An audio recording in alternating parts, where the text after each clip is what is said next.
Hello everyone, welcome back to my channel. और भाई मैं हूं सत्यम सिंह और आपके लिए बहुत ही इंपॉर्टेंट खबर है भाई। खबर है सीधी एसएससी से रिलेटेड, स्टाफ सिलेक्शन कमीशन। सो भाई उसने वैकेंसी निकाली है एसएससी ने। सो उसकी अगर हम बात करें तो सबसे पहले वैकेंसी का नाम कंबाइंड हिंदी ट्रांसलेटर एग्ज़ाम। सो भाई बहुत ही अच्छी वैकेंसीज हैं जो भी हिंदी ट्रांसलेशन की तैयारी कर रहे हैं, जिन्होंने अपना डिग्री उसमें ली है। सो उनके लिए बहुत ही अपॉर्चुनिटी अच्छी आई है और वैकेंसीज भी काफ़ी बम्पर आई हैं। सो भाई मैं आपको बताने जा रहा हूँ। सबसे पहले हम बात करते हैं कि आपके एप्लीकेशन हो चुके हैं स्टार्ट। 2 अगस्त 2024 से लेकर 25 अगस्त 2024 तक आप अपना इस फॉर्म को भर सकते हैं, एप्लीकेशन फॉर्म को। और लास्ट डेट आपकी 25 अगस्त होने वाली है भाई। सो इसको आप 26 अगस्त 2024 को 11 बजे तक आप अपना पेमेंट भी कर सकते हैं। और ये विंडो आपकी करेक्शंस के लिए खुलेगी 4 सितंबर से लेके 5 सितंबर तक के लिए। सो आपका जो एग्ज़ाम होने वाला है कंप्यूटर बेस्ड होने वाला है, यानी ऑनलाइन आपको एग्ज़ाम देना होगा भाई, पेपर 1, जो कि अक्टूबर और नवंबर 2024 में प्रस्तावित है। अभी डेट फाइनल नहीं हुई है, इसका मतलब आपके एग्ज़ाम की डेट नहीं आई है। सो उसको आप लेकर चल सकते हैं।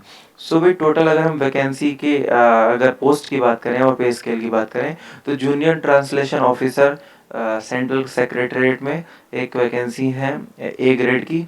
एक कोड है इसका और लेवल 6 रहेगा, जिसमें 35,400 से लेकर 1,12,400 तक पे स्केल आपका होने जा रहा है। और सेकंड टाइप की वैकेंसी है junior translation officer in armed forces headquarter. इसमें लेवल 6 ही रहेगा आपका, वही 35,400 से 1,12,400, यानी दोनों की दोनों जो है सेम पे स्केल है। और जो सी कोड की जॉब है आपकी जूनियर हिंदी ट्रांसलेटर और जूनियर ट्रांसलेशन ऑफिसर या junior translator in various central government services या डिपार्टमेंट्स। सो भी इसमें लेवल 6 ही होने वाला है, सेम ग्रेड पे आपका होने वाला है 35,400 से 1,12,400 तक। और वहीं डी कोड जो सर्विस है आपकी, ये थोड़ी सी लेवल 7 की जॉब है। इसमें सीनियर हिंदी ट्रांसलेटर्स का पोस्ट है और सीनियर ट्रांसलेटर भी इसको आप कह सकते हो। विभिन्न डिपार्टमेंट्स ऑर्गेनाइजेशन में आपका होने वाला है। सो भाई लेवल 7 है तो आपकी सैलरी भी 44,900 से शुरू होने वाली है और बाद में बढ़ती बढ़ती 1,42,400 तक भी होने वाली है। सो ये था भाई ग्रेड पे का मामला। और अभी टेंटिव वैकेंसीज टोटल 312 वैकेंसीज है भाई, काफ़ी बम्पर वैकेंसीज हैं। सो इसको आप फटाफट भर लीजिए, जो भी लोग तैयारी कर रहे थे, जिन लोगों ने भी सर्टिफिकेट या वगैरह वगैरह लिया है, सो वो तैयारी करके आप इसमें भर सकते हैं। ये पोस्ट के नाम है और इसमें आप जो है बेंचमार्क एबिलिटी देख सकते हैं। इसमें इनकी अवेलेबल जो है चेक कर लीजिए आप। इस पीडीएफ को आप हमारे डिस्क्रिप्शन में दिए गए लिंक से भी प्राप्त कर सकते हैं। और ये पीडीएफ आपको ssc.gov.in पर भी मिल जाएगी और हमारे टेलीग्राम चैनल पर भी मिल जाएगी। अगर हम बात करें तो आपको नेशनल सिटीजन होना चाहिए। एज लिमिट की अगर हम बात करें तो भाई एज रिलैक्सेशन भी इसमें दिया गया है, जो कि एज पर हमारे सेंट्रल जो हमारी गवर्नमेंट हमें प्रोवाइड करती है। SC ST के लिए 5 साल है, OBC के लिए 3 साल है और PWD ऑब्जर्व PWD के लिए अलग अलग जो आप देख पा रहे हैं, अनरिजर्व के लिए 10 साल, OBC के लिए 13 साल, SC ST के लिए 15 साल जो PWD है। सो भाई एज का अगर हम बात करें तो 18 से 30 के बीच में होनी चाहिए और ये डेट्स भी इसमें इंक्लूड होंगी। इससे पहले आपको नहीं होना चाहिए और इसके बाद भी आपको नहीं बर्थ होना चाहिए आपका। अगर हम आगे बात करें तो भाई सर्टिफिकेट वगैरह आपके सब ओके होने चाहिए, OBC वगैरह के बिल्कुल एकदम अपडेट होने चाहिए, नहीं तो आपको एलिजिबल नहीं माना जाएगा। और अगर आपका इससे प्रॉब्लम होती है तो आप फिर बाहर कर दिए जाएंगे। वहीं एजुकेशनल क्वालिफिकेशन की बात करें तो ए से लेके जो सी कोड है, यानी लास्ट वाली के लिए अलग है। बाकी 3 वैकेंसी जिनका ग्रेड पेड सेम है, तो उनके लिए मास्टर डिग्री की अनिवार्यता है, हिंदी में हो या इंग्लिश में हो। और वह बहुत ही ज़बरदस्त वैकेंसी है। और मास्टर डिग्री आपकी होनी चाहिए, साथ में मीडियम एग्ज़ाम आपका इलेक्टिव होना चाहिए।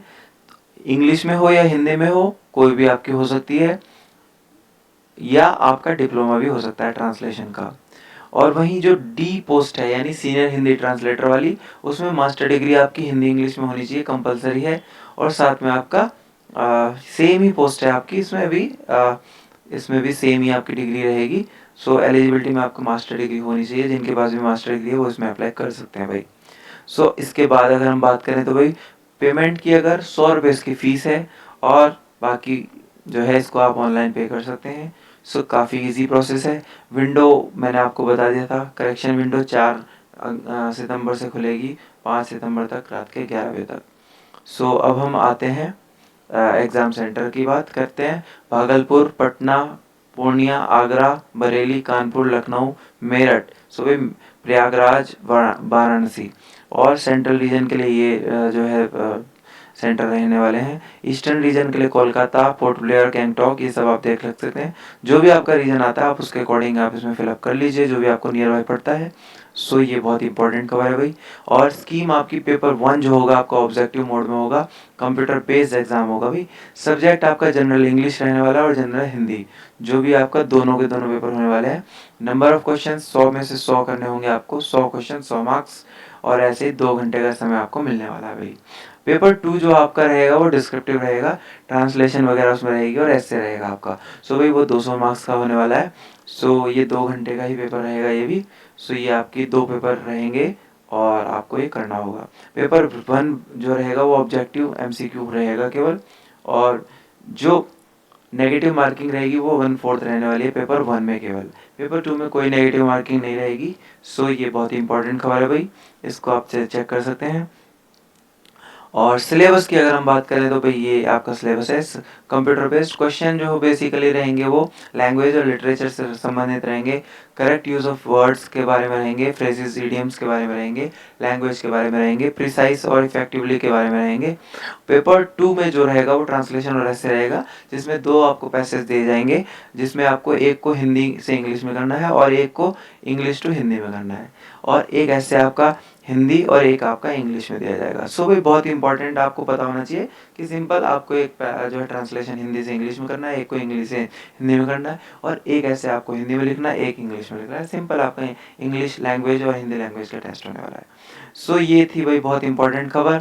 अगर हम बात करें तो आपको इसमें Aadhaar card, voter ID card, driving licence, ये सब आपको आईडी प्रूफ के रूप में दे सकते हैं आप। इसी में आपका एज पासपोर्ट जो है दे सकते हैं। और डॉक्यूमेंट वेरिफिकेशन आपका बिल्कुल ऑर्गेनाइजेशन के द्वारा किया जाएगा। अगर आप उसमें खरे नहीं उतरते हैं तो आपको बाहर कर दिया जाएगा। और जो कैंडिडेट को कॉपीज़ लानी हो, मैट्रिकुलेशन, एजुकेशनल, ये सब आप चेक कर सकते हैं भाई। ये बहुत ही इंपॉर्टेंट खबर है। और मिनिमम पासिंग क्वालिफिकेशन मार्क्स जो हैं इस तरह से रहने वाले। अनरिजर्व्ड को मिनिमम 30% लेने होंगे, ओबीसी ईडब्ल्यूएस को 25% और बाकी अदर कैटेगरीज को 20%।